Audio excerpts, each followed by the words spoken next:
guys, my name is Crystal and welcome to my YouTube channel. If you like my videos, please smash that like button, please do subscribe. I want to read you a piece out of today's Mail on Sunday.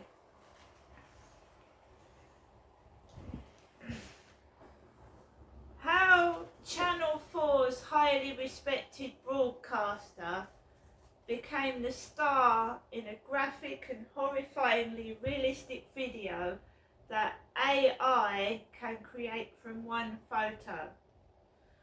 Sickening moment, I discovered I'd been turned into a deep fake porn victim by CATHY Newman. CATHY Newman on Channel 4 News.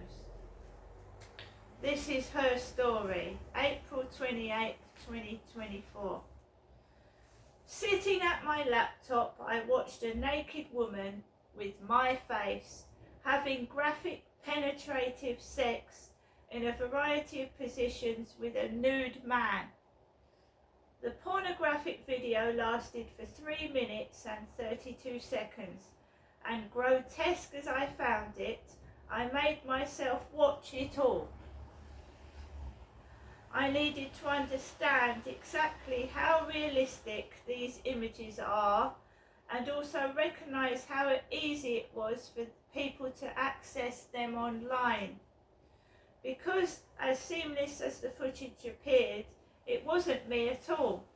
My face had been imposed onto another woman's body using artificial intelligence. AI to make what is known as deep fake pornography.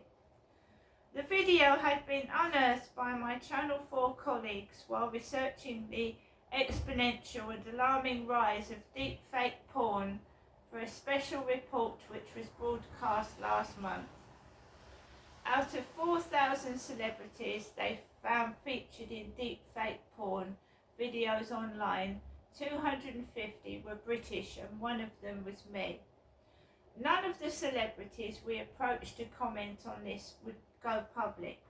While disappointing, I understood they didn't want to perpetuate the abuse they'd fallen victim to by drawing more attention to it. But for our investigation to have maximum impact, I knew that I needed to speak out. In my 18 years as a Channel 4 journalist, I have sadly seen plenty of distressing footage of sexual violence. So while I was nervous about becoming part of the story, I thought I would be inured to the contents of the video itself. But actually it left me disturbed and haunted. I'd been violated by a perpetrator whom, as far as I know, I've never met. And I was a victim of a very modern crime that risks having a corrosive effect on generations of women to come. I also felt vindicated by my decision to go public because earlier this month the government announced that the creation of these sexually explicit deep fakes is to be made a criminal offence in England and Wales. I understand that Laura Farris, the Minister for Victims and Safeguarding, was motivated in part to take action after watching our investigation. This comes after the sharing of this type of content was outlawed in the Online Safety Bill last year. My colleagues were already researching deepfake pornography when in January fake explicit images of the singer Taylor Swift went viral on X, with one image viewed 47 million times before it was taken down. Suddenly, the alarming scale of the problem became clear. We found the 4 most popular deepfake porn sites posting manipulated images and videos of celebrities had had almost 100 million views over just 3 months, with more deepfake porn videos created in 2023 than all the years combined since 2017. The videos have been viewed in total more than 4.2 billion times. You might think some degree of technical expertise is required to make them, but it's incredibly easy and done mostly using smartphone nudify apps. There are more than 200 available.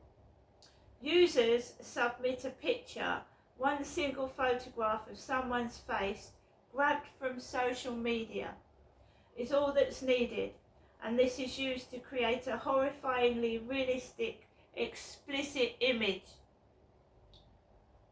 Because of the sheer number of celebrity pictures online, we hear about high-profile personalities becoming victims most often.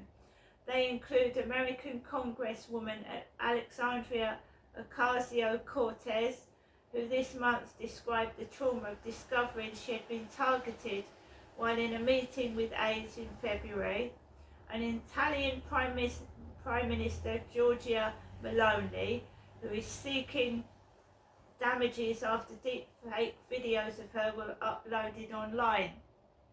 But arguably the greater victims are the hundreds of thousands of women without a public platform to denounce the images as deepfake. The women who might be in a meeting or a job interview and not know whether the people opposite them have seen and been taken in by the fake footage. I spoke to one such victim, Sophie Parish, 31, a florist and mother of two from Merseyside, whose deepfake porn video was uploaded to a website by someone close to her family, which men then photographed themselves masturbating over, wanking over. She was physically sick when she found out, and the impact on her since has been profound. A beautiful woman, she's lost confidence and now doesn't want to put on makeup for fear of attracting attention. She almost blames herself, although obviously there's no blame attached. And yet she had the guts to go public last February petitioning the Ministry of Justice to make it illegal to create and share explicit images without consent. In truth, I wasn't entirely surprised when my colleagues told me about the existence of my video, given that as a woman in the public eye, I have been trolled relentlessly for years. After my interview with Jordan Peterson, that's my mother ringing while I'm reading this. It's my mother ringing while I'm reading this.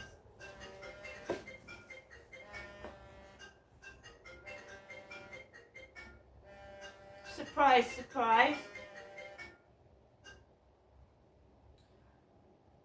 In truth, I wasn't entirely surprised when my colleagues told me about the existence of my video, which has been trolled for years. After my interview with Jordan Peterson, the Canadian psychologist, famous for his divisive views on political correctness, free speech, gender identity and racial privilege, went viral in 2018, I received death threats.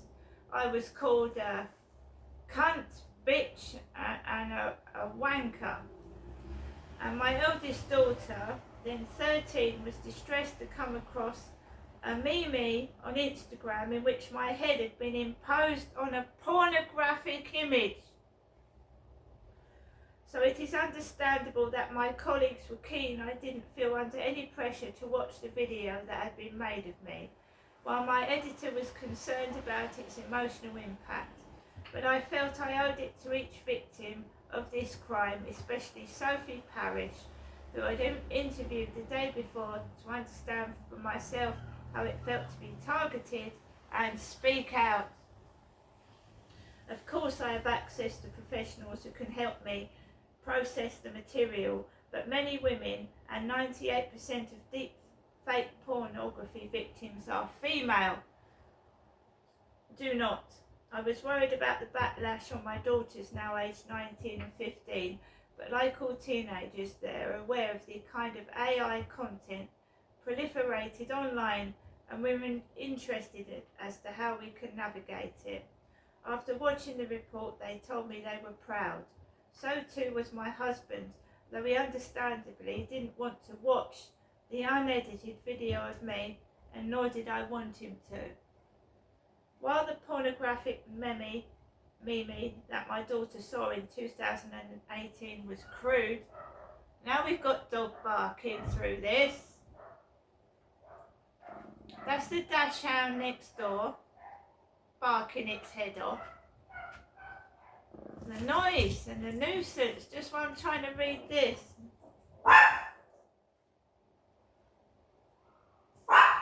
While the pornographic meme that my daughter saw in 2018 was crude, I discovered that 6 years on, the digital terrain has changed and the boundaries between what's real and what isn't have blurred. The one saving grace from my surprisingly sophisticated deepfake video was that AI can't yet replicate my curly hair, and the bleached blonde bob clearly wasn't mine. Nonetheless, the footage of me having sex with a man who presumably had not given his consent for his image to be used either felt incredibly invasive. So it goes on. I could read the whole piece, but I've been interrupted. It's put me off. Why I've been interrupted while I'm reading this, I haven't got a clue. We'll listen to my mum's answer phone message in a moment. Right, deepfake porn. Well, I've told you I believe a lot of my harassment is to do with pornography. I've said that before.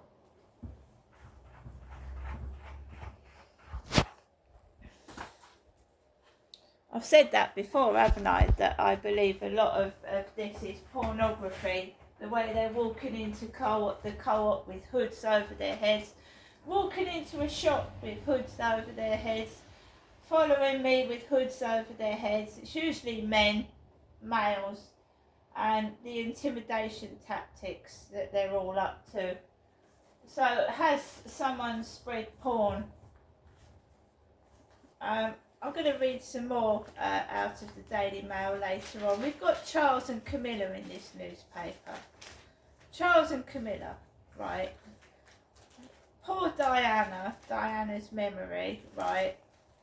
I mean, she's obviously dead, Princess Diana, but on page 12 and 13 of the Sun's Mail, the best medicine for Charles: long walks at Burke Hall, an end to his ban on lunch, and a daily dose of laughter, courtesy of Queen Camilla. Theirs is one of the great love stories. It's time we celebrated it. No, thank you. Diana was 19 years old when Charles was having an affair with Camilla Parker Bowles. She was 19. Just a kid herself when she was used by Charles.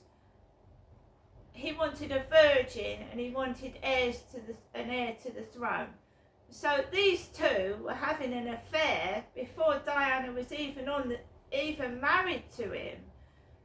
Charles and Camilla were giving gifts to each other the day before Charles got married to Lady Diana. So these two knew what they were doing. They knew it. Diana absolutely lost everything. She lost her HRH. She lost her residence. And these two continued to use and abuse Diana. That's what I believe. And I'm not reading that. They ruined Princess Diana's life. Absolutely ruined it by cavorting around with each other while Charles was married to Diana. And Camilla should have backed off. She was an older woman, and even if Charles was coming after her or whatever it was, she shouldn't have pursued it while he was married to Diana. She should have known better. And to have a queen on the throne that was somebody's mistress is absolutely disgraceful. No wonder this country is in the state it's in. And that's what I believe. And you can't take away someone's opinion. I'm sorry that he's got cancer, but there's millions of people out there with cancer that are struggling to survive because they haven't got the money to get the private treatment. And I'm not going to be silenced. I won't be silenced, and you know what I mean? I won't be forced to follow a king and queen that clearly made this teenage girl Diana's life a misery. See you later.